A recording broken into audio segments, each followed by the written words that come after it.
Well, it just turned officially 7:33, so I think we will go ahead and get started. Thank you, everybody, for being here this evening for our second to last Beginning the Journey webinar series. Tonight's program is entitled Preparing for Your New Home at St. Ben's and St. John's. And certainly we will be talking about living on campus. And now that probably everybody has received their housing assignments for the fall semester, there might be some questions. But this is also a very, very robust webinar that we're having here this evening. And we'll be talking about some other things connected to the overall residential experience at St. Ben's and St. John's. My name is Jody Terhar, and I'm the Dean of Students at St. Ben's, and I'm actually filling in this evening for the director of our FYX program, Carrie Shane Davis Zimmerman, who is not able to be here this evening because she has a family commitment that she needed to be at. But she did ask me to send her greetings to all of you and her regrets for not being able to be here. She certainly looks forward to meeting and interacting with many of you when you're on campus here in the fall. I want to start our webinar here tonight just by providing some background information. For those of you who have attended webinars in the past, this will be a repeat of information, but I think it bears repeating because we want to make sure that all of our incoming new students do have a good sense of the support systems and the resources that are available to them here at St. Ben's and St. John's. FYX, or First Year Experience, as you can see listed there, it's a campus-wide partnership that is really intended to pull together a lot of resources, offices, and individuals who are here to support students from the time they deposit to enter St. Ben's and St. John's until they return to their sophomore year. It's really front-loaded to the first semester. Some carry over into the second semester. Some work that we do with our students in that late spring semester and over the summer to make sure that students are being fully supported throughout their first year as they return to campus here as sophomores. So you can see over there on the right side of the slide, it includes things like the new student orientation program that is both an online program over the summer through the Beginning the Journey course. It's the first 6 weeks of the fall semester. It's the rest of the fall semester into the spring through the start of the sophomore year. It's a very strong and organized collective of people, resources, and departments who are here to support you. Oops, sorry about that. A couple of reminders for folks.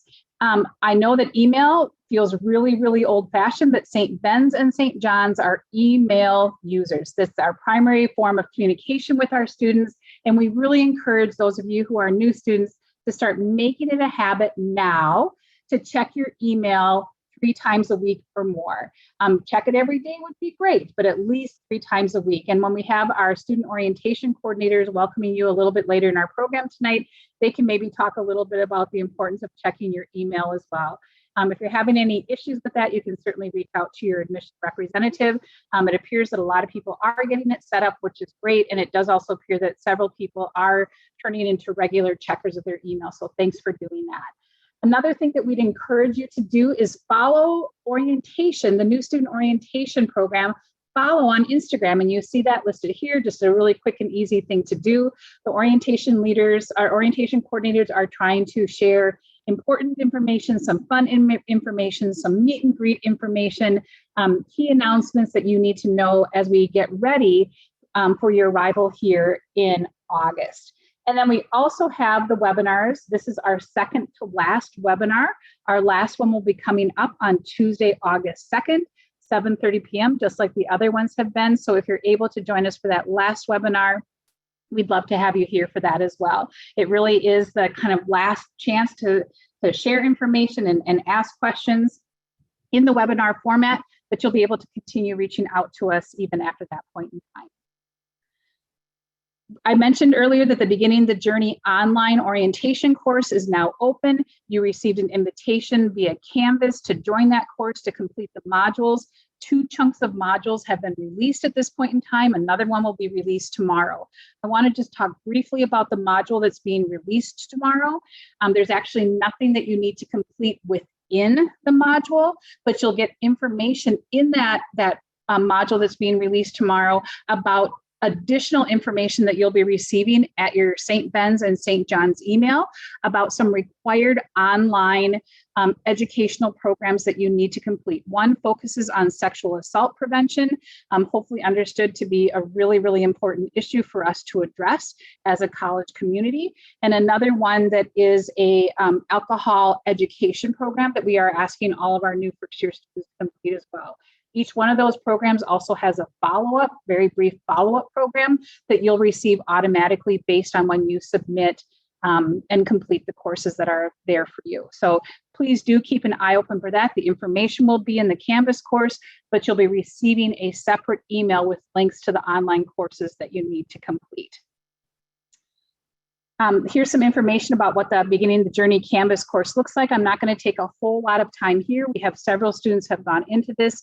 If you're having any difficulty whatsoever, please do reach out to orientation, reach out to FYX. We'll be happy to get you set up or help you understand how it is that you can get into this program to start using the modules and accessing the information that is in that online platform. In addition to this online orientation experience, we will be having an in-person, a really fun and full 3 days of in-person orientation at St. Ben's and St. John's beginning on August 26th. I'm not going to say any more because we have our orientation coordinators who are going to be talking about that program in just a little bit as they introduce themselves to you. Whoops, I went too far. Sorry about that, whoopsie. We're going to begin by talking about St. Ben's residential life.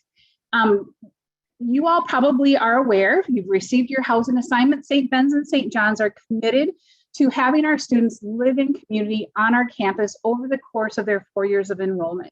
And we don't do this because it's just a whim that we have or that we think that we want to kind of control where it is that students are living.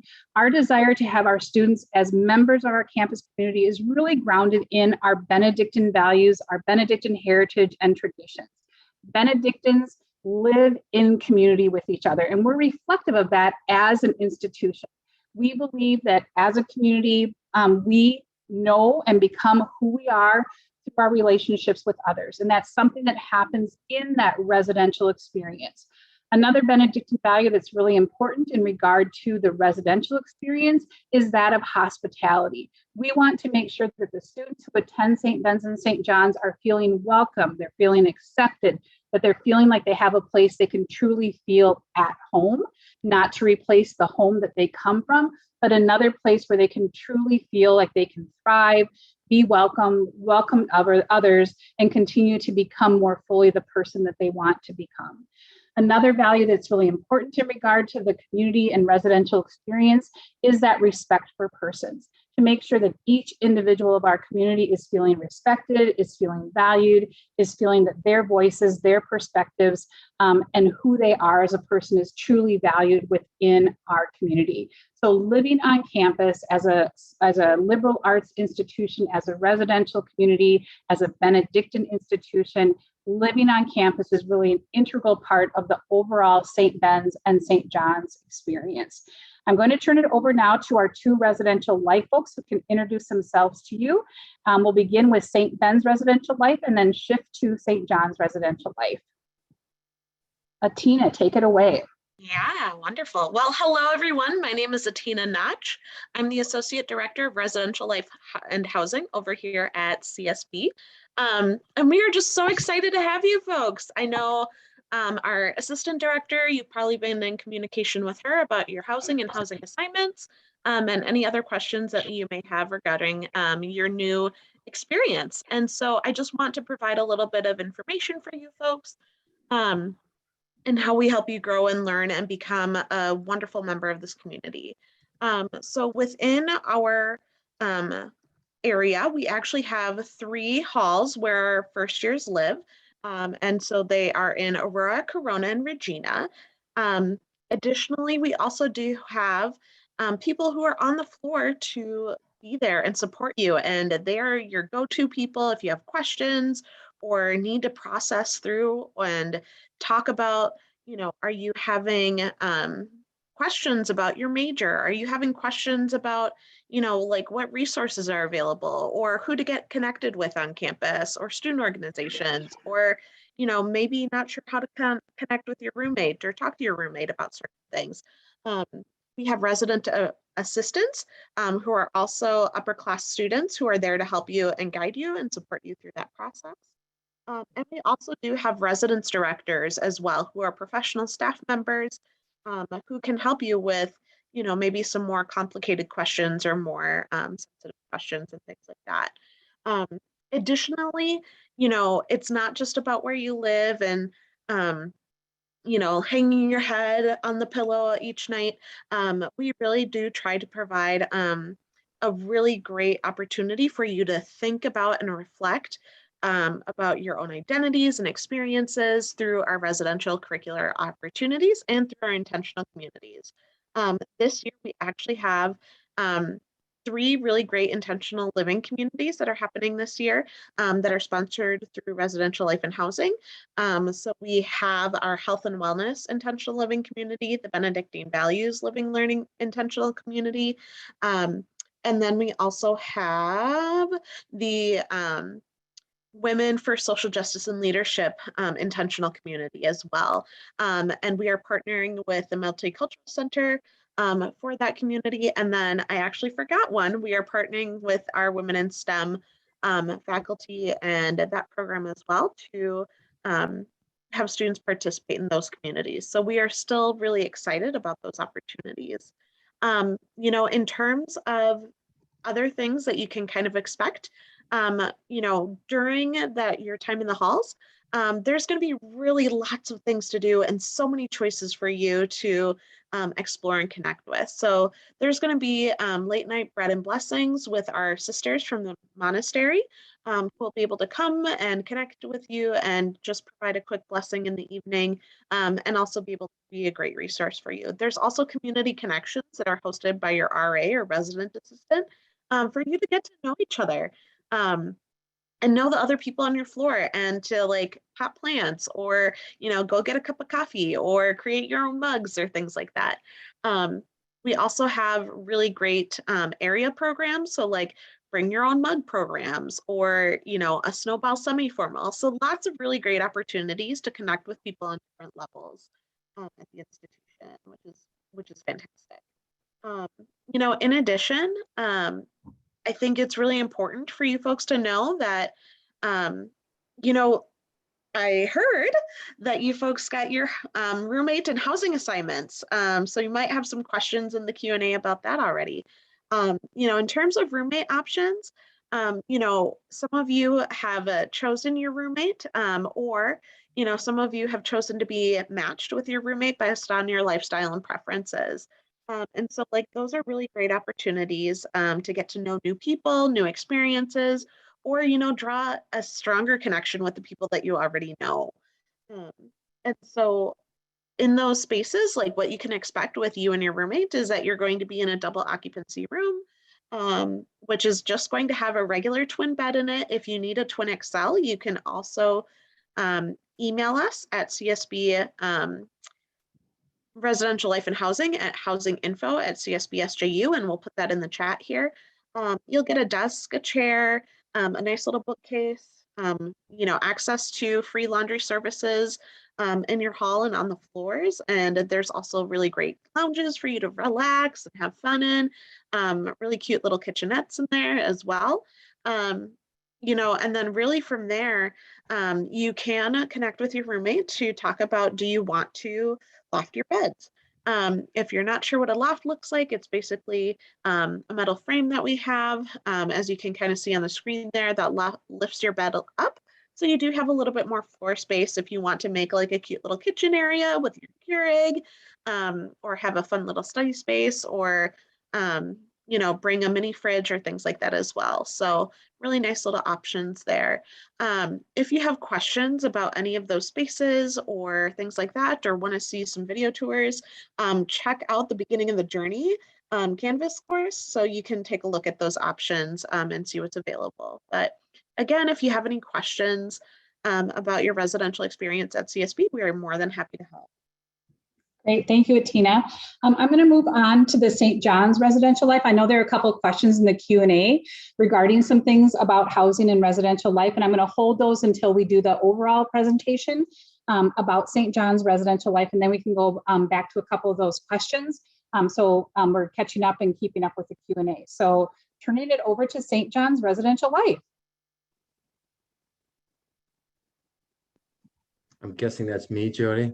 I think it's you, Jeff. Yeah. So my name is Jeff Glover. I am with St. John's Residential Life and Student Development. I'm also filling in, I believe tonight we have a brand new director of residential life, Jameson, who we're really excited about having on board. And he's someone that I'm sure most of you will get to know at some point. So I'm looking at those questions right now. And one of the first things I want to point out is if you go to the CSB+SJU website or webpage, and you go into SJU residential life, we have different what's the word I want? There are different links that will take you to information like the size of the rooms and that sort of areas. People do have that question. I don't know that off the top of my head, but that information is accessible through our webpage. And those are great questions. Regarding lofts, there's an outside program or agency or that provides lofts for those who want it. That information should be, if it's not already sent out to you, it should be soon, as a way of signing up for that. And in that case, it's very easy. So you do not bring your own lofts, you do not bring your own risers. Now we've standardized that with this one particular company that provides all that, and it would be set up for you. It just makes things a lot easier. If you arrive and you have not signed up for that, there's still time once you get here. So that can be worked out that way. Same thing with refrigerators. We do have mini refrigerators and microwaves that go along with them. That's something that you can sign up ahead of time. If you get here and you realize, oh man, I really want one of those, we can kind of help you out with that. And similarly, something along with bed sheets as well. So speaking of bed sheets, when we're looking at here, if I go down to the bottom left corner, the double occupancy rooms are included. So yes, you will have a roommate. And those rooms will be in either Tommy Hall, for those of you who may have been on campus, the picture there of the white building, and then Mary Hall, which is just across the campus. All of those they do have extra long sheets or extra long mattresses. Some of us are vertically challenged, so that really doesn't matter, but you do want to bring extra long sheets that will fit those mattresses. You can see everything that is included in those double occupancy rooms. It's pretty standard. And you know, I guess along with what Atina was saying, and maybe aside from even just some of the logistics, more than anything, I just really want to welcome you. We really want to welcome you. There's a lot of choices that you have to go to college, a lot of different places. We think St. John's and St. Ben's are pretty darn special, and they mean a lot to us. And at the end of the day, we want you guys to feel that same way. Hospitality is a big part of a Benedictine, and we want you to feel at home here. And we will certainly do everything that we can to help give you that sense. On each floor that you'll be on, there's going to be what's called a faculty resident, for those of you who are not familiar with that.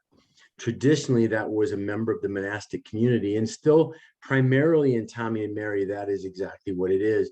And it's really one of the most special aspects about St. John's in regards to that Benedictine connection to the university. And hopefully, my hope for everybody is that you get a chance to get to know your faculty resident, you get a chance to know a monk in this community, because it's just, where else do you get to go to college and live on a floor with a member of a monastic community? It's pretty cool, and they're really great guys. I believe the roommate option, most of that has already been done. I think you've received your settings. When it comes to roommate shifts, certainly those requests can be made. We're always really clear too, when people arrive, we want, and a part of being in college is also like having to learn how to do things. It's not just learning accounting or learning finance or whatever it is that you're going to do. It's also learning, how do I figure out how to relate to people? How do I figure out how to do things that maybe other people have done for me, moms and dads and whoever else? when it comes to roommates, our hope is that you're going to love your roommate. And for most people, they tend to be lifelong friends. When and if there are challenges, we really want to encourage you to be able to work through that. That's a part of the growth process. And that's a part of the overall learning process that we feel really strong about. And we feel and by the way, we really want to support you with that. So floor activities, yes, there's something called hot bread. You'll see what that is. It's been a great tradition at St. John's for years and years, eating Johnny bread, and lots of other activities that again we want to do. At the end of the day, again, we want you to really feel comfortable here. This is our home, and we hope that it'll be a home for you as well. So anything I'm leaving out, Jody? No, I think there's a couple questions in the Q&A that are specific to either St. Ben's or St. John's. So if you and Atina can check those out. I do want to just, a question that comes up very, very often. And just to be very, very clear, the beds over at St. John's are twin extra long mattresses. And so when you're purchasing your sheets, make sure that they are twin XL size sheets. At St. Ben's, they're regular size twin beds. But if you're a person who would like to request one of the XL or extra long twins, we can work with you on doing that. But that is one difference that is important, because you're going to buy sheets to fit the right size bed between the two campuses. All right.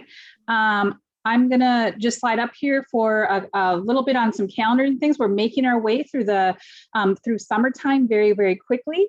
Trent did a little count. You'll meet Trent here in a little bit. And it is 38 days between now and move-in day. And at our webinar on August 2nd, we'll be sharing some information with you about many more specific logistics about move-in day itself. It's a very well organized process at both St. Ben's and St. John's. And we're going to be excited to share with you the details of that at our webinar on August 2nd. So all of you have received your housing assignments. For those of you who have roommates, you've received that information. And we're encouraging you to connect with your roommate and start having some of those conversations and begin that getting to know you process.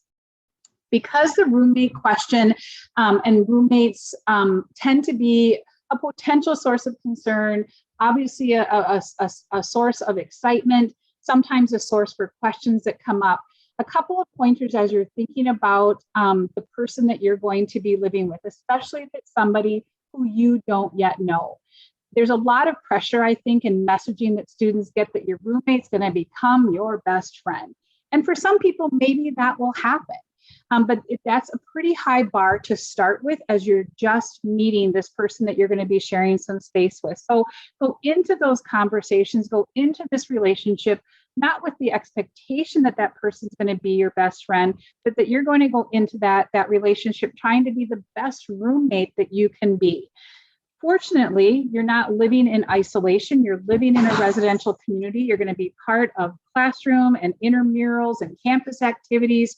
One of the benefits of being part of a residential campus is that you get to meet a lot of people.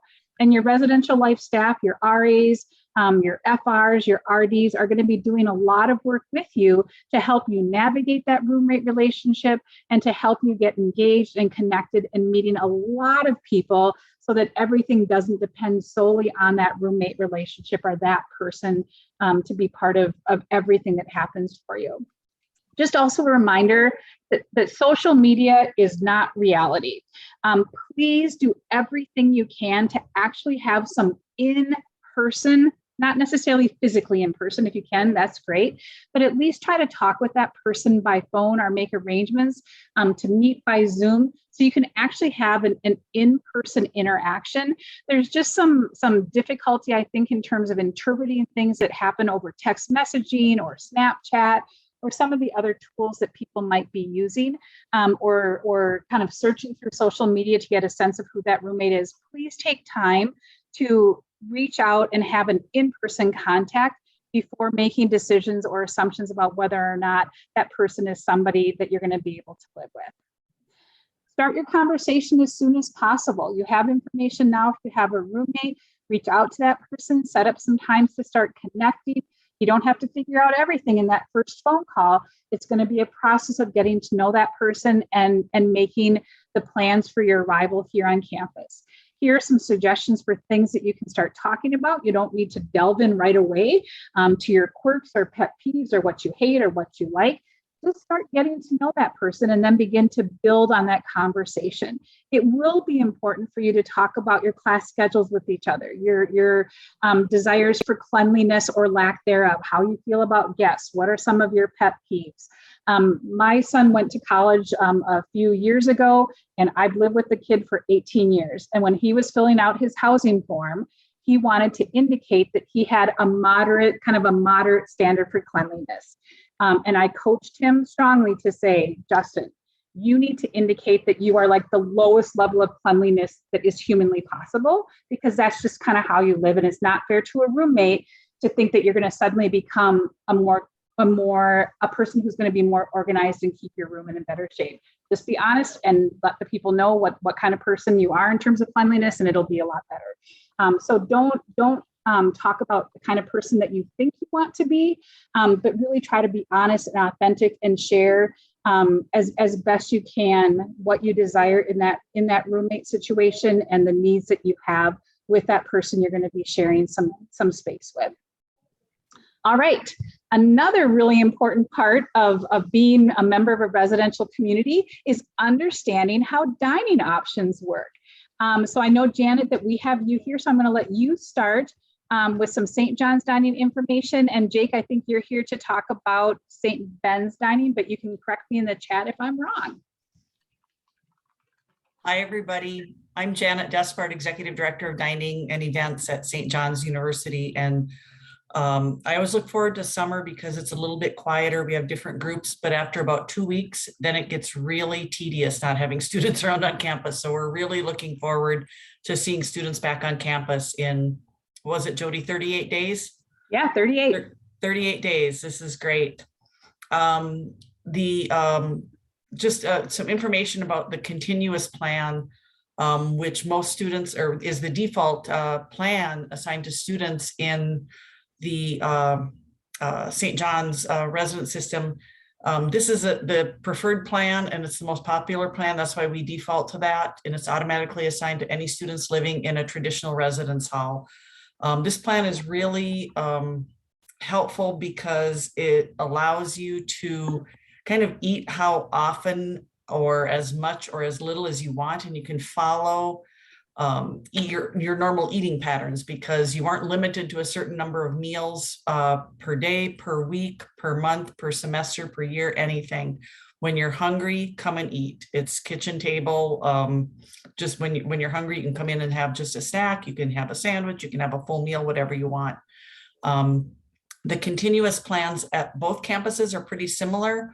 My colleague Rachel from St. Ben's is here to talk about the continuous meal plan, or to talk about dining at St. Ben's, but this one's kind of an easy slide because our plans are all pretty much identical. In addition to unlimited dining in the 2 dining centers, they also include a daily retail meal that you can exchange one of your daily passes or one of your passes once each day for a retail meal exchange at Sexton Commons or McGlynn's. If you need something to go or want to take something for later, that's a great option. But both plans also include dining bucks, which are flexible spending dollars that you can use for additional meals if a friend is visiting, or additional a la carte purchases, coffee, snacks, whatever you might need. I said guests or for friends visiting, but both the St. John's and St. Ben's continuous plans also come with guest passes for each semester for visiting family, friends, or classmate, or somebody that you want to treat to a meal in the dining center. So these are the plans that our first year students living in first year housing are automatically assigned for a reason, because it's the most popular, including a lot of students even living in the apartments continue to have continuous plans because it's just really easy. Don't have to think about it. They're there for you when you are hungry. So that's the story of SJU dining continuous plans. And Rachel, you might have something you wanted to point out if you wanted to jump on in. Sure. I'm going to go ahead and forward to the next screen. It has a little bit more detailed information. And then Janet, you'll be able to jump back into. So thank you for providing that overview. Sure. And we can talk a little bit more specifically. And again, for the attendees here, please use the Q&A. If you have any questions, we'll do our very best to get them answered here this evening, or make arrangements to follow up with you after we get done here this evening. So very easy, just click on the Q&A and someone will be able to jump in and respond to you. But Rachel, I'm going to turn to you now. And you can talk a little bit more specifically about this is St. John's Dining Services. My apologies. So Dan, I'm going to let you go ahead if there's anything else you want to add here. Oh, you bet. I guess the thing to point out here would be just please feel free to check our web pages for additional information, including terms of use, so you know what you get for what you're spending for a meal plan. We want to make sure that you get good value and that you're using all the features of your meal plans and you don't let any of it go to waste. So be sure and check that. I'll point out that you can use Get Funds, which is a nice feature to be able to add flexible spending dining bucks to your plan. You can check your balances. You can check where you've spent your money and what you've purchased with it. And if you share your information with a parent as a student or anyone, they can deposit funds on your behalf. Something nice to know. At St. John's, there is a link where you can see our menus each day and see what's being offered, including nutrition information, ingredient info, and allergens. And I'm going to skip over the food allergies and intolerances section here on this slide, because I know Rachel can speak much more eloquently to that than I can. But at both St. John's and St. Ben's, one thing to think about is if you're thinking about needing or wanting a job when you're on campus, we welcome you and invite you to apply to work in either dining or culinary. And if you need a job, period, please consider working on campus. It's a student-friendly option that is much more easy to navigate than if you're working off campus. For starters, you don't need to drive anywhere. If you want to work on the other campus, you can hop the Link bus. A really big feature, if parents are thinking about this, is that your students are not required to work during breaks unless they want to. And then they are welcome to request hours during breaks, but you don't have to worry about going home for winter break or Christmas break or Thanksgiving break, because you are not required to work during those times. You can if you want, but a huge plus for jobs on campus being able to do that, at least in our areas for sure. So maybe go ahead and move over to Rachel from St. Ben's, and I know she has information to share about their resources and allergens and needs for that. Excellent, thank you. Rachel, I'll turn it over to you. I'm an assistant manager in the registered dietitian for the culinary services. St. John's has a dietitian as well. Adrian is a great resource. So definitely good to connect with both of us. If you have any specific questions about navigating the dining centers with a food allergy, or just even wanting to learn how to eat healthy at both of our campuses, or any other really related questions to that. Janet touched on the meal plan information really well, so I'm not sure I have too much more to add on that. But as she said, our websites are great resources to be able to see more information about meal plans, deadlines, get funds with that link that we have included in here. We also have a portion of our webpage that has FAQs, so definitely encourage you to check that out. One action item that we do have included on here is to log into the housing portal and review and sign the meal plan contract by September 9th. That just is a lot of the same things that St. John's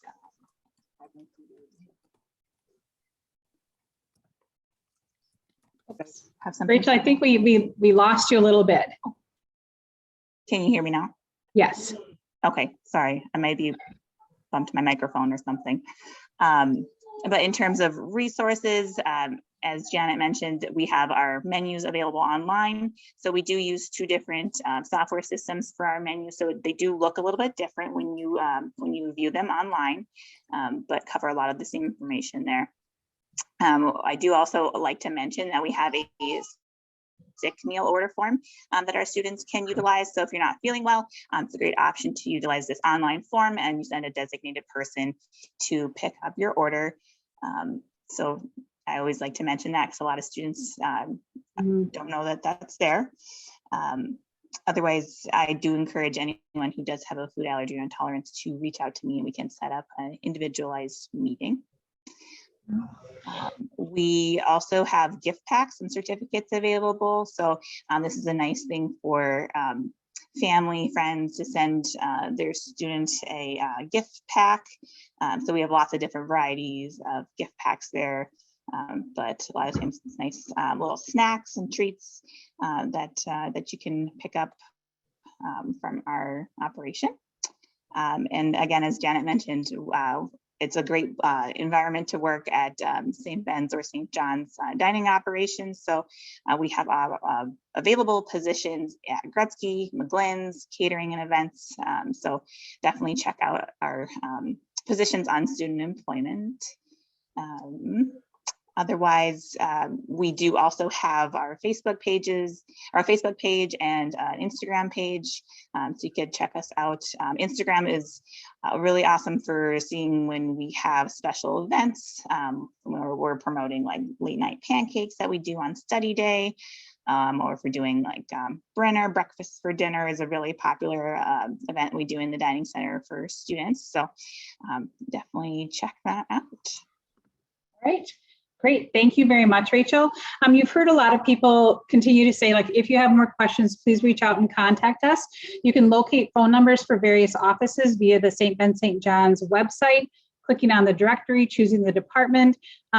And then there's also emails. The other thing is that we are recording this webinar as we've recorded the previous webinars, and those will be available for you both via the Beginning the Journey Canvas course and on the FYX website that you can find on the A to Z index on the St. Ben St. John's homepage.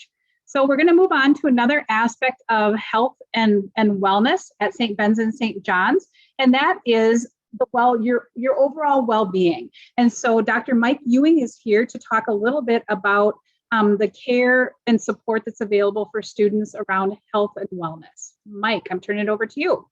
All right, thanks, Jody, and welcome to all our first-year Bennies and Johnnies coming 38 days. I guess I had to repeat that. That's surprising. So here we go, right? The Wellbeing Center, counseling, health services, health promotion, and violence prevention, as you see on the slide. I'm going to kind of hit the high points, and feel free to ask questions through the Q&A. Counseling-wise, we have offices on both campuses. There is no additional charge for counseling. It's part of tuition and fees. We don't bill insurance. Sometimes students ask, what is counseling in college? It's essentially your mental health clinic on campus, right? And so the things people come to talk about are pretty broad and wide and varied. Our top issues typically each year are stress, anxiety, depression, relationship issues, and personal development, self-esteem. I always like to emphasize our Walk-in Wednesday program. It's a program it's how you can come into the office without an appointment and pop in and see one of the counseling staff. That's a Wednesday program every Wednesday during which we have classes 1 to 3. And let's slide on to health services. Probably the biggest thing is, as it says in the second cell there is a health form that you need to submit. This may be good news or bad news for you. It was due June 15th. The good news with that is that it's due June 15th to give our staff time to work through those during the summer. At this point, if you don't have it in, there's no consequences for it being late. Just get it in. I will put, when I'm done with this piece, in the Q&A or somewhere for you, the email address and phone number that you could call if you have questions about the health form. Like I said, the staff are working through those. Health services is your cost-efficient care on campus. And you can see on those bullet points in that cell what that means. But I like to give this example. If a student thinks they have strep throat, the office visit, as always, is $0. You can see the nurse and nurse practitioner for no charge. The on-campus test that we run for strep is a rapid strep test. that's $5. And if that rapid strep is positive and the patient and the provider agree that a generic medication is a good treatment program, that medication is $8. So start to finish, the whole visit for that particular one that I'm choosing to give as an example is $13. That is not billed to insurance. That goes directly to either cash pay at the time of visit, or it can be charged to the student account. And it just shows up as a generic health services charge. It doesn't summarize on the student account the reason for visit. Then students can access through our patient portal the walkout statement, as it's still called, even though it's delivered electronically, and that they can submit to their health insurance for counting toward their deductible or reimbursement or whatever the case may be. We do need to have you bring your health card, your health insurance card, and we need it provided to us because there are some tests we can't facilitate on campus, and there are some medications we don't stock in our pre-packaged pharmacy goods. And if those vendors are utilized, they're off-campus vendors and they do directly bill insurance. And if we don't have your insurance card, then they bill you, the student, the full charge instead of it running through your insurance. Last two quickly, health promotion is a great program. We have 4 peer health promotion teams as it's listed there. St. Ben's Health Advocates is a group of St. Ben's enrolled students promoting health to St. Ben's students and also the overall population. The St. John's Health Initiative is the St. John's corollary to that program.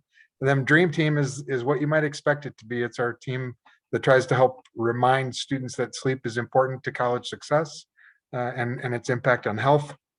And then Stop It Buzzed is what it sounds like it is. If you choose to use alcohol and you're 21 and older, it's a program to help remind people to stop it buzzed. And then along with that health promotion team, we're promoting You at College, which is You at CSB+SJU. And that's a free program you can start using right now. So if you were to go to u.csbsju.edu, you could create your free account using your CSB+SJU email and start accessing mental health and well-being great resources already this summer. And then violence prevention, very briefly, Project Embrace is a grant we have from the federal government. We do some sexual assault prevention and education, and our peer health team is CERTS, and that's an acronym, and I won't mess up the 5 words there, but consent is the first letter and represented. And so, the overall well-being center, that just gives you a quick snapshot, if you will, of what our role is on campus, and we're elated to welcome you to campus. They'll be at the fairs on move-in day on each campus. So welcome. Looking forward to seeing you soon. Great. Thank you, Mike. Sometimes a question comes up of like, are students going to hear about this again when they arrive on campus? Are we supposed to remember all of this right now? Please be assured that through a variety of avenues, this information will continue to be shared with students and reinforced through their experience here at St. Ben's and St. John's. But the Wellbeing Center, the services, the quality of the people who provide the service to students, both in terms of health services, counseling, and health promotion, are truly, truly outstanding. We're very, very fortunate. Another component of being a member of the St. Ben's and St. John's community is thinking about personal safety and the things that we're doing to make sure that our campuses can be as safe as possible. So we have some folks here from the St. Ben's Security Department and St. John's Life Safety Services, so I will turn it over to them for a brief overview of the kinds of things that you can expect from those 2 areas. Thanks, Jody. I'm Darren Swanson, the Director of Security at St. Ben's, and with us also is my esteemed colleague, Sean Biersba, and he'll speak for St. John's after I speak. One of the first things you're going to see is that hopefully we're as short and sweet as our slide. All the other slides before us were filled with information. And as you can see, we have nice pictures. But the first thing I'll distinguish is the difference between security and life safety. We do the same stuff on each campus. We train together, we work together. But when you're referring to one versus the other, at St. Ben's, we refer to the department as security. And then at St. John's, it's referred to as life safety services. But life safety does a lot of security aspects in their role, and we do a lot of life safety stuff in ours. So a few things just we're going to touch on quickly because they're going to be, they were probably sent to you in emails and packages. You do need a parking permit to park if you want to bring a vehicle to campus and to park on campus. The permit does allow you to park at the other campus. So if you purchase a St. Ben's permit, you can park at St. John's, and vice versa. If you purchase a St. John's permit, you get to park at St. Ben's. The need for a permit or for a vehicle is not as great because we do have we have Link transportation bus services going between the two campuses day and night. But if you choose to bring a car to campus, you have to have a permit. Another thing is ID cards. We had earlier listened from some of our representatives from dining. To use your dining pass and to use your meal plans, you'll need an ID card. The ID cards come through our campus. It also provides you access to your residential spaces if you have a job on campus, which we also are hiring, both life safety and security. So if you're looking for a job, you can find ours on the student employment website as well. But you will need your card access to get into a lot of areas on campus. And with that, I'll let you go to the next slide, and Sean can talk a little bit about our emergency notification system. Good evening, everyone. I'm Sean Viersma. I'm the Director of Life Safety Services on the St. John's campus. Our office is located in the basement of St. Thomas Hall, one of the first year dorms.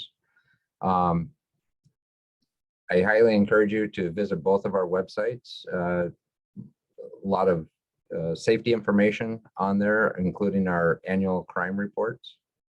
One of the other pieces besides IDs and parking permits, we encourage you to go to the Benny Johnny Alert program on you can find it on our A to Z. It is our emergency notification system on campus. Everybody, all students are enrolled into it, but the student can add additional emails, phone numbers, text messages. But if we ever have an alert or an emergency on campus, it could be severe weather, such, that is the way that we put the message out to our entire campus, or both campuses. Thank you. Great. Thank you, Darren and Sean. All right, we still have a lot of information to cover, and I'm kind of watching the time here. We have Sharon Wenner here from the Office of Academic Advising. You all received information regarding your class schedules yesterday. So I'm going to turn it over to Sharon to provide some information and context for the planning that you need to do for classes coming this fall. Sharon. Good evening, everyone. As Jody said, you should have all received an email yesterday afternoon announcing that your fall schedules are ready and they're completed and ready for you to view in Banner Web. So in that email, it gives you instructions on how to access your schedule. So if you have not already, make sure you do that. And our office is happy to answer questions and concerns that you have about your schedule. But we ask that you do that by either emailing academicadvising@csb+SJU.edu or calling our office during business hours, usually between like 8:30 and 4, Monday through Friday, and there should be an academic advisor available to answer your questions. So if you just have a general question about your schedule, it might be easiest to email. But if you actually have concerns that you want to make schedule changes, or you changed your mind on your major since you filled out the advising form, then I encourage you to call, because it's just easier to have a conversation about options for switching your schedule. So that's my main thing for tonight. I just wanted to make sure that you knew your schedules were available, and there's a lot of helpful links on our academic advising homepage.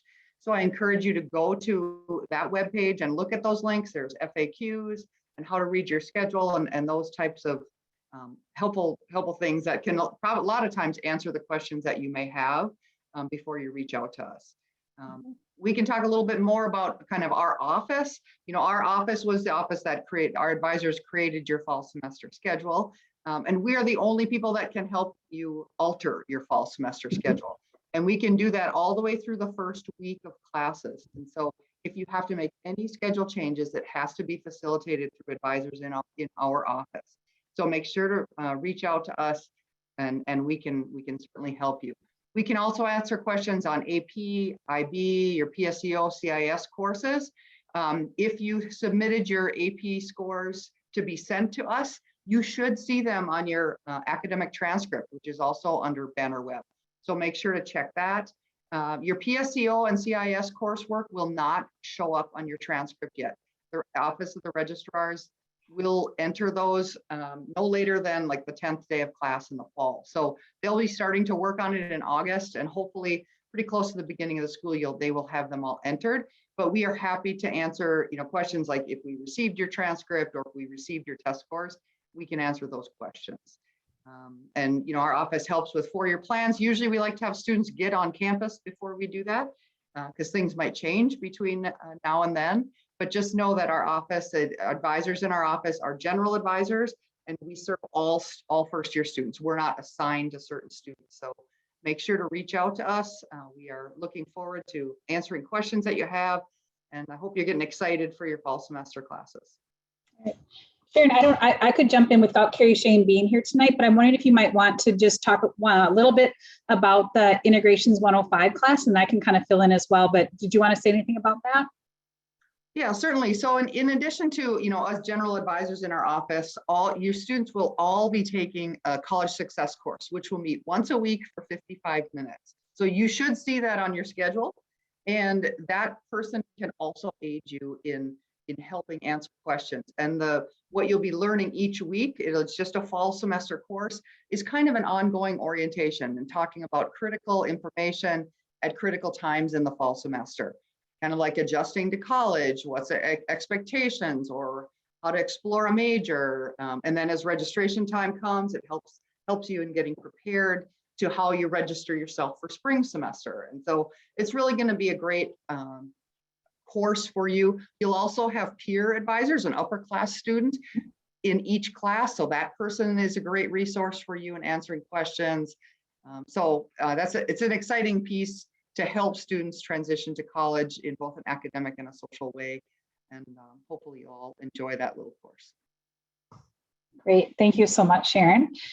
We have one more area that is important for y'all to talk about, and I don't think anybody directly from Student Accessibility Services is here. And Sharon, again, I don't mean to continue to put you on the spot, but is there information that you might like to say about this? And I can certainly fill in a little bit of information as well. Yeah, I just encourage you to, if you have used accommodations in the past, 504 plans or IEPs in high school, I really encourage you to contact the Student Accessibility Services office.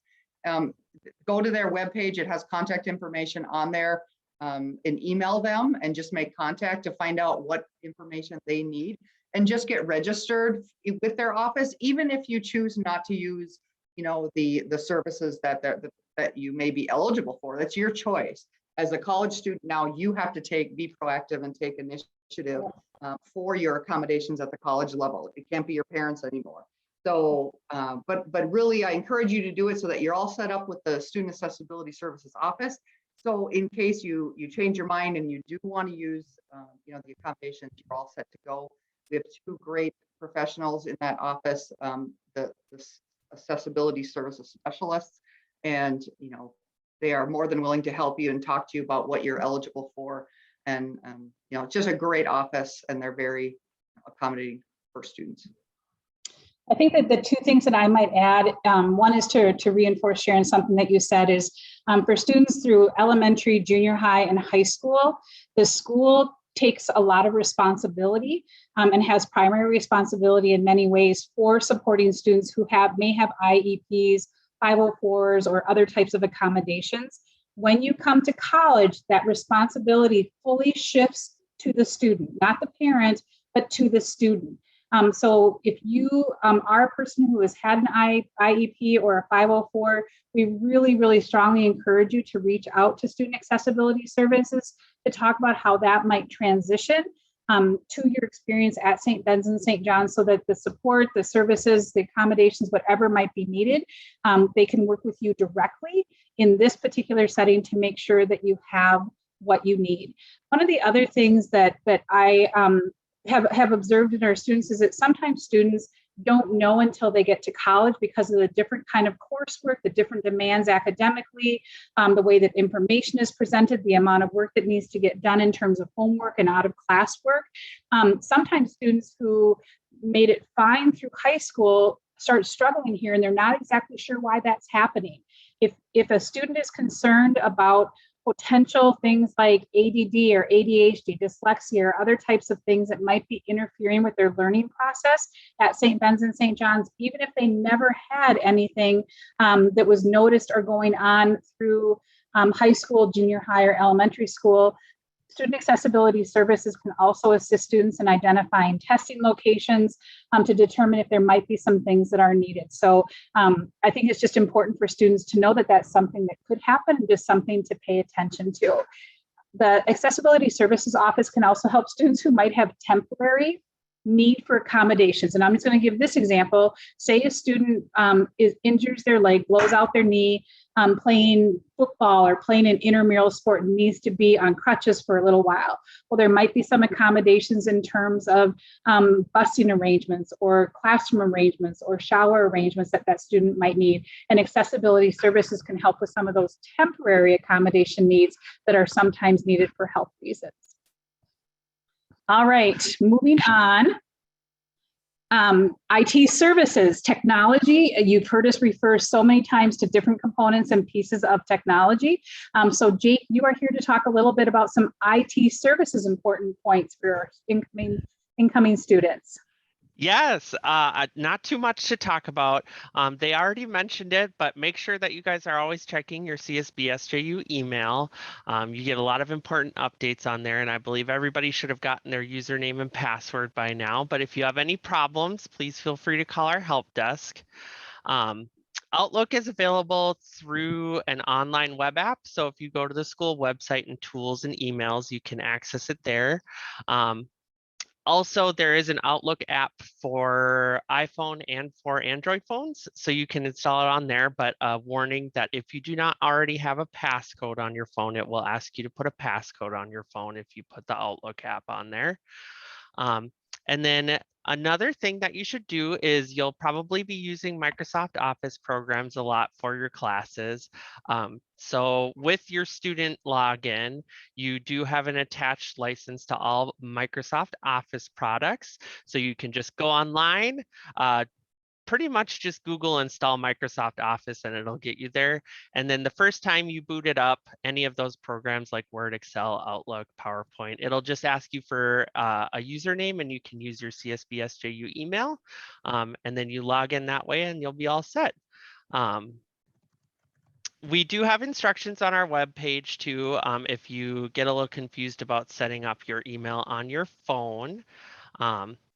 And it is always a good idea. In the past few years, Apple and Microsoft have done a wonderful job at improving their free antivirus that comes with your computer. But if you want to be extra safe, then make sure that you put an antivirus on your computer and run updates. I know I'm really bad about not always running my Windows updates, so make sure your computer is always up to date.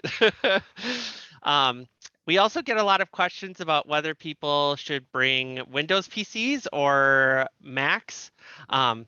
We show equal love to all operating systems here, just like our students. So please just bring whatever fits your needs or whatever you think will work best for you. I do recommend a laptop. I do know a lot of students bring iPads and you can hook up to the internet and all of our resources through an iPad as well. I like to take notes on my iPad for work too. So whatever works for you. And then there is internet available all around campus. And I know our network team is always working really hard to make sure that it is truly all over campus, that we don't have any dead zones. I just giggle because I think about like 10 plus years ago when I was a student and Wi-Fi was not as dependable as it is now. And also we do have lab stations. So there's computer labs all across both campuses in case you don't have a computer or you need to use some like class specific software that your professor assigns you. And then those are also places that there are printers. So there are printers on campus. You do not need to buy a printer for campus. Save the money. And I think the last thing that I'd like to say is just that we're always there. Our help desk is at Clements Library at St. Ben's. We have students out front, and we have our help desk superhero and cool out at the front, or you can maybe see like the top, this part of my head poking out of my little cubicle. So stop by and say hi, and I promise we'll do our best to help you with whatever you need. Thanks, Jake. Our IT services staff, I imagine, I can't say enough good things about all the people that you're hearing from here tonight, but our IT services staff is also incredibly, incredibly helpful. I just want to highlight number 2. Please do not worry about purchasing any kind of the Microsoft Office software prior to your arrival here. You're able to download all of those things once you arrive here on campus. There's absolutely no reason to purchase any of those items or load them onto your computers or laptops before you arrive. All right, moving on here. Oops, I'm going to scroll this. Oops, sorry. Getting a little bit overzealous with my thing moving forward. Just want to talk really briefly about textbook ordering. I don't believe we have anybody here from the bookstore. Again, because this webinar is being recorded, I'll let this kind of sit where it is and just share with you that you can go to the bookstore website and it will guide you through ordering your books for the classes that you have through the St. Ben's and St. John's bookstores, that you can either order online and have delivered to you at your home and you can bring them with you, or you can place the order and pick the books up at the bookstore when you arrive here on campus in the fall. It's pretty straightforward, and the website will guide you through that. If you have any questions about books or utilizing the bookstore, you can visit the website or you can email them, and they'll be more than happy to help you out with any textbook issues or questions that you might have for your courses. All right. I know that there was a question in the chat about whether or not masks were going to be required.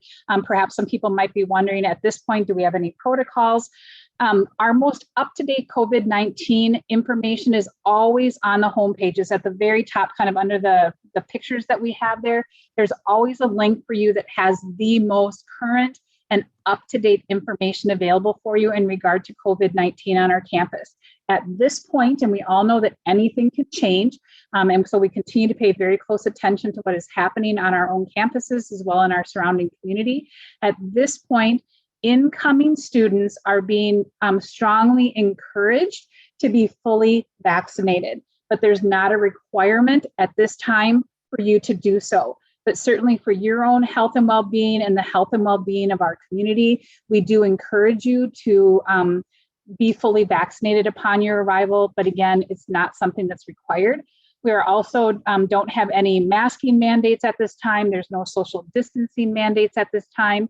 When you're on campus, you might still see some of the plexiglass dividers that are up in various locations on campus, but there are not the same kind of protocols there were when COVID was happening in the spring of 2020 and up until about the end of this last semester. So please do continue to visit that website where you can find the most up-to-date information around COVID. Oops, all right. Last but certainly not least, we do have some orientation coordinators who are here, and I want to give them a chance to introduce themselves and talk just a little bit about the fall in-person orientation program. So Trent and Isabel, can I turn it over to the two of you? Yes. Hi, my name is Isabel. There's 4 of us orientation coordinators, but only Trent and I can make it tonight. I'm a senior at St. Ben's, and we're super duper excited to have you all on campus in the fall. I'm sure you've all noticed the Canvas course at this point, at least I hope you have. That's a really important place to check back for information. We'll send announcements over Canvas, which should also show up in your email. I know email over summer is not the most exciting thing, but it is really important to check. The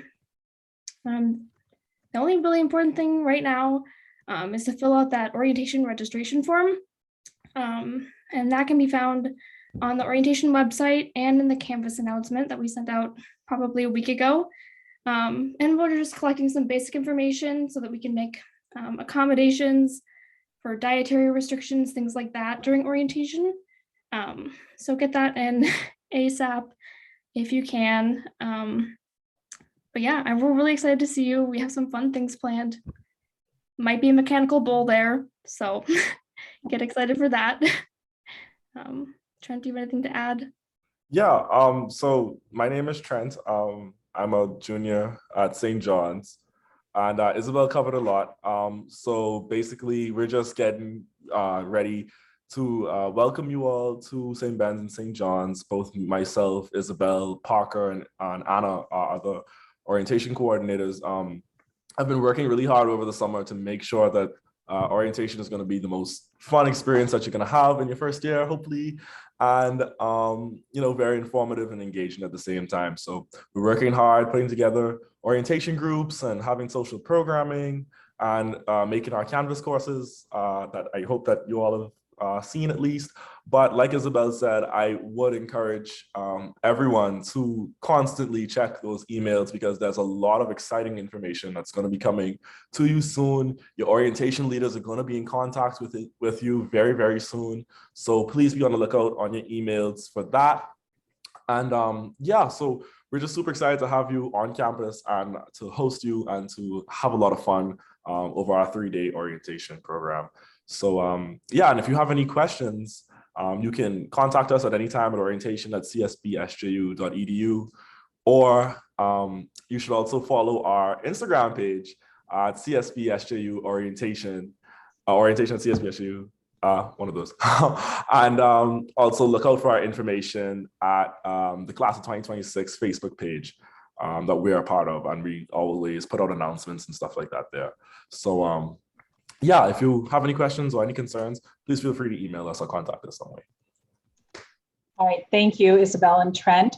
I know that there were some questions being answered in the Q&A. There were a couple that were requested to answer live, and I want to just follow up on one of them. There were a couple follow-up questions regarding microwaves and whether or not you could have those, and it's possible the answer might be different if you're a St. Ben's or a St. John's student. But Atina, can you speak to the microwave question for St. Ben's residence halls for the students who will be living on that campus? Yeah, definitely. So here at CSB, we do have microwaves on every single floor in the residence halls. However, we just cannot allow our students to have microwaves in their individual rooms. This is primarily because of the electrical wiring that we have in the buildings, and just making sure that for safety reasons and things like that, that we don't overload our system is really important by using multiple microwaves at the same time on the same outlet or same floor. So we just keep it to one microwave for now. But yeah, we'll let you know. Additionally, anything with an open coil. So I know that there's people like to use like hot plates, or they really like using air fryers or things like that as well. Those also should stay at home. So just keep that in mind. I know depending on the type of rice cooker that you have, depending on the model, as long as it doesn't have an open coil, you're welcome to bring it. So like things like slow cookers and like mini crock pots and things like that, as long as they don't have an open coil, you are good to go. All right, thanks, Atina. Students have received information about things to bring and a list of things not to bring, and just pay attention if there's some kind of an exposed or visible heating coil. Those are the kinds of items at St. Ben's that are not permitted. Jeff, do you want to comment on the microwave question for St. John's? I would just I would parrot what you guys have said, right? Okay. The fact of the matter is that both our universities are very concerned around fire safety. And that is just a consistent issue. And it's one that we never want to limit people's ability to create their own meals. It's why we want there to be kitchenettes on each floor and abilities to do that. Particularly, there are lots of students who prefer food. Maybe they're from another country, and we never want to discourage that. We want to encourage that. We just want to make sure we're keeping it safe. Mm-hmm. All right. You all have been very, very patient. There was a lot of information covered, and we're actually past our closing time. But I wanted to make sure we got through all of the panelists who are here tonight. Please do make use of the website. Reach out to us by phone call or by email. I can't stress enough how important it is for you to ask a question if you have one.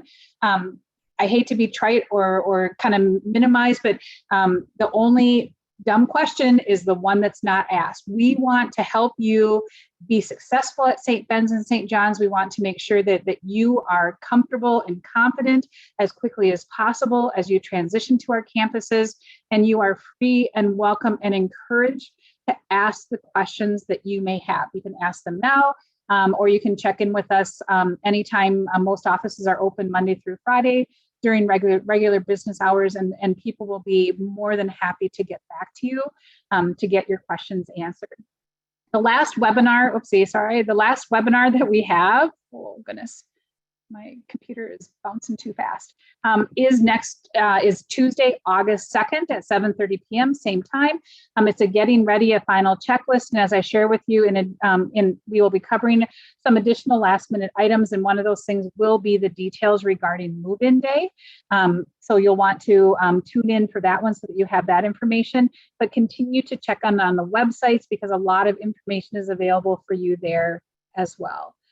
Thank you so very much for joining us here this evening and spending some time with us. We wish you well. Enjoy the last part of the summer and look forward to your arrival here on campus in 38 short days from now. Thanks, everybody. Have a great evening.